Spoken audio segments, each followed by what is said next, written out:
এই যে ছোট ছোট ভাইয়েরা দাদারা, সত্যি এরাই তো আমাদের পরবর্তী প্রজন্মকে ধীরে ধীরে এগিয়ে নিয়ে যাবে। আজকের এই দিনে, আজকের এই যুগে নামই হলো আমাদের ভরসা। যারা যারা সকাল সকাল ভজনের পথে নেমে যায় তাদের আর পরে কাঁদতে হয় না বাবা। তাই এই যে ছোট ছোট ভাইয়েরা, তারা নিজেরা লজ্জা, ঘৃণা, মান, অভিমান সব জলাঞ্জলি দিয়ে আঁচল পেতে আপনাদের সামনে দাঁড়াচ্ছে, ভিক্ষার ঝুলি নিয়ে আপনাদের কাছে গিয়ে দাঁড়াচ্ছে। এদেরকে যেন আপনারা কেউ বঞ্চিত করবেন না। হ্যাঁ, মুক্ত হস্তে এদের কাছে দান করবেন। আচ্ছা, এই যে দান নিয়ে যখন কথা হচ্ছে, দুই একটা কথা বলবো। দেখুন, শাস্ত্র মতে সাধারণত দান হলো 3 প্রকার।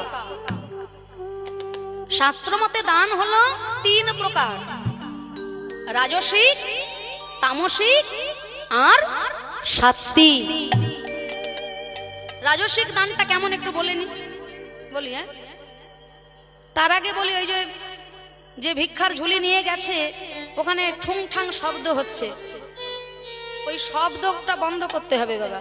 ওই যে কাগজের কি সব সবুজ সবুজ লাল লাল কি সব হয় না, কাগজের, ওইগুলো যদি আপনারা দেন ঝুলির মধ্যে, তাহলে শব্দটা একটু কম হবে, বুঝলেন? তাহলে আমার ভক্তদেরও সুবিধা হয় আর আমাদেরও একটু ভালো হয় আর কি। তা রাজসিক, তামসিক আর সাত্ত্বিক দান, দান হলো প্রধানত 3 প্রকার। রাজসিক দান কাকে বলে না, গ্রামে যিনি একটু অর্থশালী, বিত্তশালী, সবাই বাবু বলে, বুঝলে?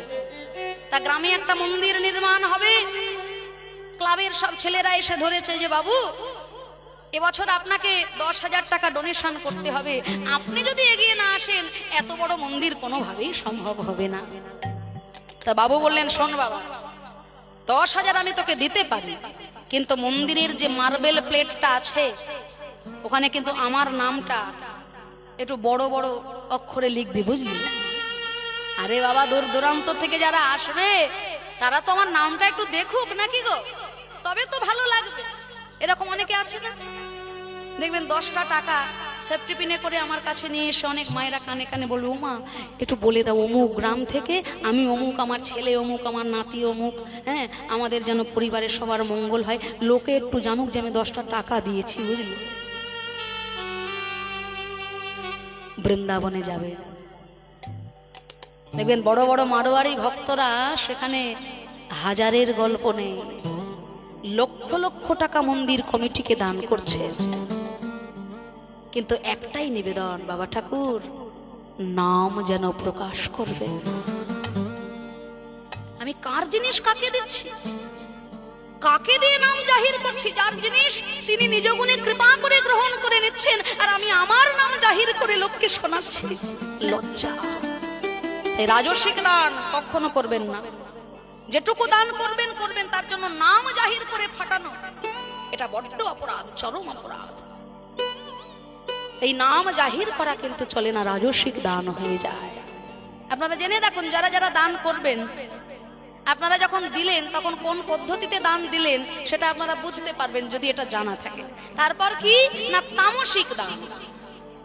যেমন মনে করুন গ্রামে একটা হরিবাসর হচ্ছে, হ্যাঁ, তা সেই হরিবাসরে পাড়ার মধ্যে যিনি বাবু, হ্যাঁ, তা ছেলে পুলেরা এসে ধরেছে, বাবু প্রত্যেকবার 5,000 টাকা দেন, এবার কিন্তু একটু বাড়িয়ে দিতে হবে। হ্যাঁ, তা বাবু বললেন, শোন বাবা, 5 কেন, এবার না হয় তোদের আমি 10,000 টাকা ডোনেশন করব, কিন্তু তোদের ওই কমিটির মধ্যে ওই অমুক, ওর সাথে আমার একটু আদায় কাজকলাই আছে, বুঝলি তো, ওকে যদি কমিটি থেকে সরাতে পারিস 5 কেন 10 পেয়ে যাবি বছর।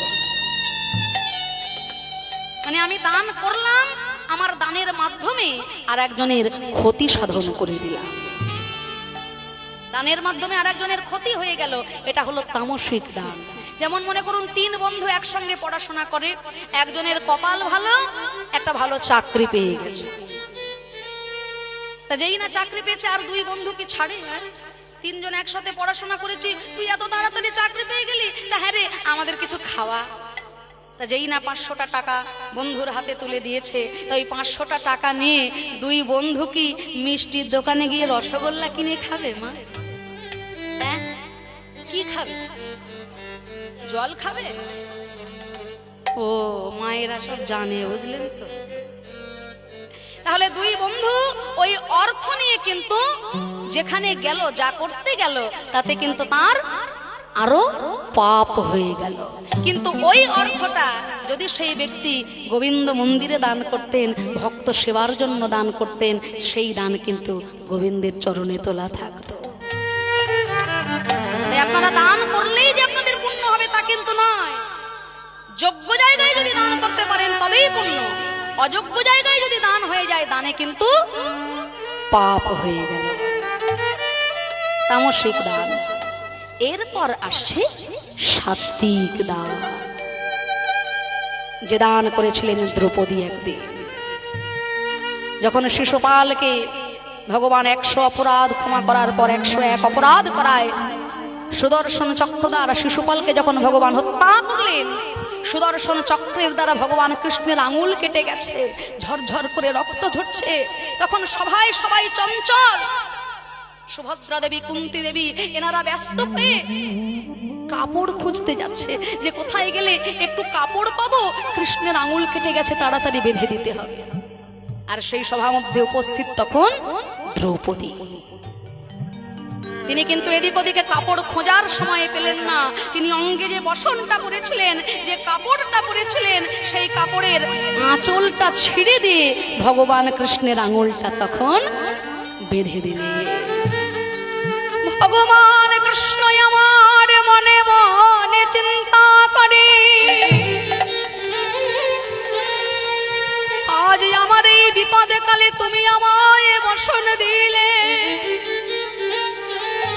তোমার এই বসনের প্রত্যেকটা সুতার মূল্য একদিনে আমি তোমায় চুকাইয়ে দেব।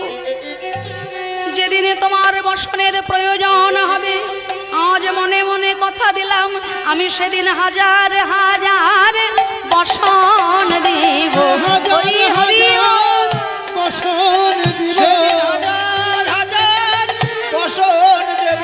আমি এই না কথা দিলাম তোমায়, হাজার হাজার বসন দিব। আমি এই না দিলাম তোমায়, তোমায় হাজার হাজার বসন দিব। এই না কথা দিলাম তোমায়, শোনো দ্রৌপদী জানাই তোমায়। এই না কথা দিলাম তোমায়, শোনো দ্রৌপদী জানাই তোমায়। শোনো দ্রৌপদী জানাই তোমায়, কথা দিলাম তোমায়। শোনো দ্রৌপদী জানাই তোমায়, হরি হরি দ্রৌপদী জানাই তোমায়, কথা দিলাম তোমায়। শোনো দ্রৌপদী জানাই তোমায়, কথা দিলাম তোমায়। হাজার হাজার বসন দিব। ভক্তমণ্ডলী, ভক্তিমতী মায়েরা, দেখুন ভগবানের বিপদকালে দ্রৌপদী এক টুকরো বসন দিয়েছিল ভগবানের সেবায়। কিন্তু সেই দ্রৌপদী যখন বিপদে পড়লেন, দুর্যোধনের কথা মতো দুঃশাসন যখন বস্ত্র হরণ করতে গেল, বস্ত্র হরণ করেই চলেছে, বস্ত্রের স্তূপ হয়ে গেল। সেদিন কিন্তু ভক্তবৎসল ভগবান হাজার হাজার বসন যোগান দিয়ে দ্রৌপদীকে রক্ষা করেছিলেন। কেন রক্ষা করলেন? না, দ্রৌপদী ভগবানের সেবায়, ভগবানের জন্য এক টুকরো বসন নিষ্কাম ভাবে দান করেছিলেন, কিছু পাওয়ার আশায় না। কিছু পাওয়ার আশায় তিনি ভগবানের কাছে দান করেননি। গোবিন্দের জন্য তিনি এক টুকরো বসন দিয়েছেন। সেই বসনের প্রত্যেকটা সুতোর মূল্য চোকাতে গিয়ে স্বয়ং ভগবান দ্রৌপদীর বিপদকালে হাজার হাজার বসন যোগান দিয়ে তাকে রক্ষা করলেন। এই ভগবত কৃপা এত মুখের কথা নয়। ভক্তের সাধনা যত ধীরে ধীরে ঊর্ধ্বগামী হবে, ভগবানের কৃপা তত ধীরে ধীরে নিম্নগামী হয়ে যায়।